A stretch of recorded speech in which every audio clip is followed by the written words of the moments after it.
Everyone wants Abraham's blessing, but no one wants Abraham's tests. In our last video, we revealed Abraham's four-step wealth formula, how he built generational prosperity through faith, wisdom, and obedience. But building wealth is only half the story, because once God gives you the promise, He tests if you're ready to keep it. Today, I'm revealing the exact 3 hidden tests that determine whether your blessing multiplies or disappears. And it's the part most people completely miss. But here's what most preachers won't tell you. Abraham didn't just receive wealth. He was tested for it. And those same tests, they're the ones that separate those who build lasting prosperity from those who lose everything. Between every promise and every fulfillment in Abraham's life, there was a test, not a coincidence, a pattern. God promised him land, then sent a famine. God promised him descendants, then his wife was barren for decades. God promised him blessing, then asked him to sacrifice his only son. Every single time, promise, then test. Blessing, then trial. Why? Because the test reveals if you're ready for what's coming. Let me show you 3 hidden tests Abraham passed that most people fail today. Abraham's first test, the famine test. Will you panic or trust? God promised Abraham the land, then immediately sent famine. Here's what happened next. God promised Abraham the land of Canaan. Abraham obeyed. He left everything. He moved his entire life. Then immediately, famine hit the land. Think about that. God brings you to the place of promise, and the first thing that happens is crisis. But here's the crazy part.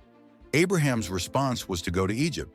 At first, this seems smart, practical, survival instincts. But Egypt represented going back to human solutions instead of trusting divine provision, and it almost cost him everything. He lied about Sarah being his sister. Pharaoh took her. The whole promise was jeopardized. But God rescued him anyway. Here's what separates the winners from the losers. Years later, Abraham's son Isaac faced the exact same situation. Famine in the promised land. But Isaac remembered his father's mistake. God told him, "Stay in this land, and I will be with you and bless you." Isaac stayed, and he reaped a 100-fold harvest in the middle of a famine. Abraham failed the test once, but he learned, and his son passed it because of his father's lesson. You probably don't realize this, but right now you're being tested the same way. You start the business, then the economy crashes. You take the leap, then unexpected bills pile up. You step out in faith, then everything falls apart. That's not a sign you made the wrong move. That's the famine test. The question isn't, is this the right path? The question is, will I trust through the crisis? When crisis hits right after a promise, your first instinct will be panic. Going back to what feels safe, abandoning the vision for survival mode. But the test is simple. Will you trust the promise or run to Egypt? Abraham's second test, the Lot test. Will you fight or release? Abraham became so wealthy that he had to choose between keeping everything or losing it all. Watch what he did. After leaving Egypt, Abraham and his nephew Lot both became wealthy. So wealthy that their herds couldn't share the same land. Conflict arose between their herdsmen. Abraham faced a choice.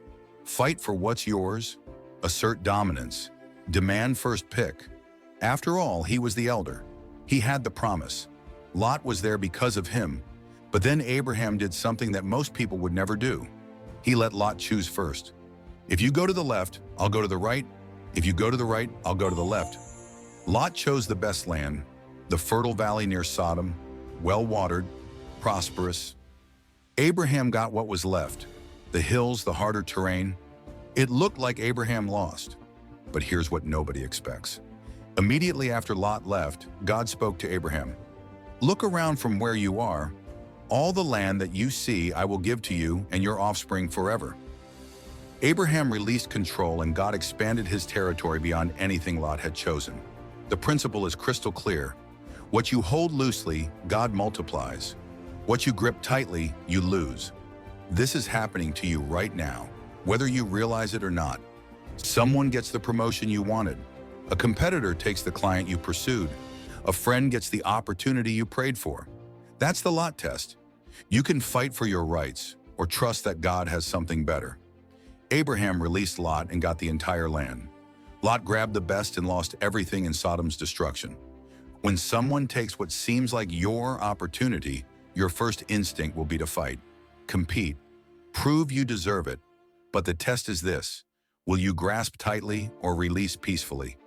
Abraham's third test, the waiting test. Will you force it or trust the process?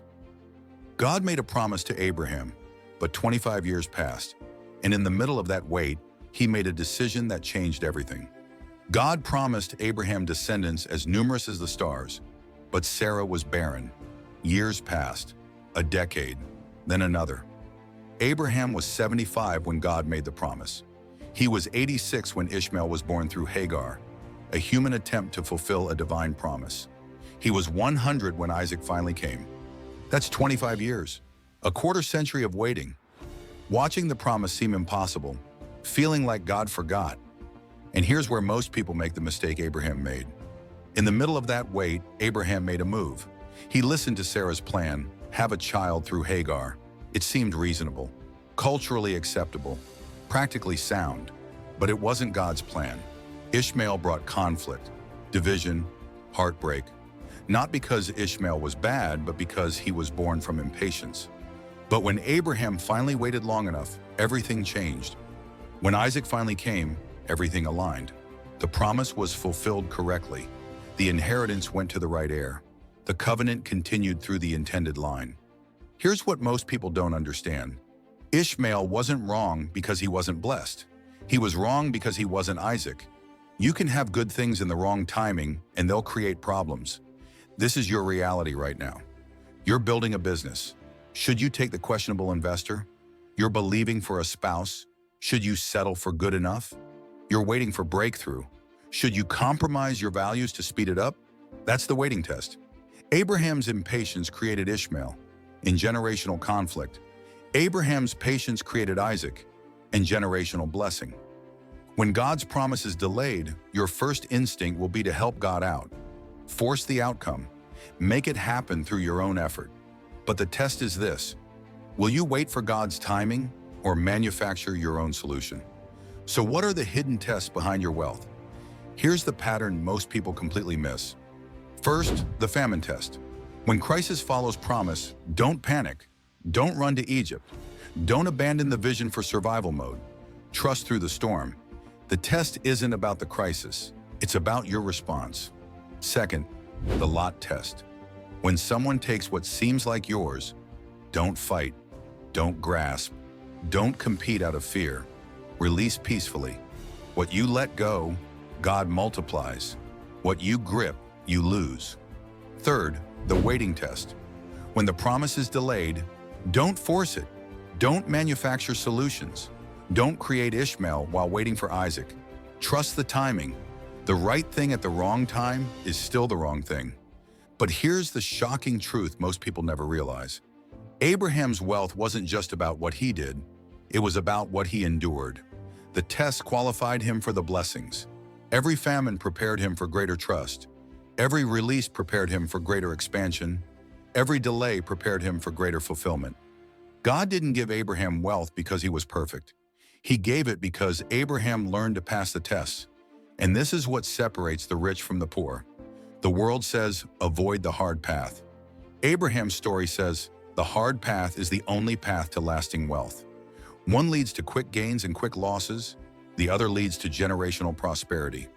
You don't have to choose between faith and wisdom, but you do have to choose your response when tested. Will you panic or trust? Will you grasp or release? Will you force or wait? Your answers determine your outcome. Your next move. The same tests that qualified Abraham for blessing are coming for you. The famine after the promise. The moment someone takes your opportunity. The waiting when nothing makes sense. These aren't obstacles. They're qualifications. If this challenged you, drop a comment. Share this with someone who's in the middle of their test. And remember, the test isn't punishment, it's preparation. So when your famine hits, when your lot leaves, when your promise delays, don't panic, don't grasp, don't force, pass the test, because the promise is still true. Your breakthrough might be waiting on the other side of the test you want to quit.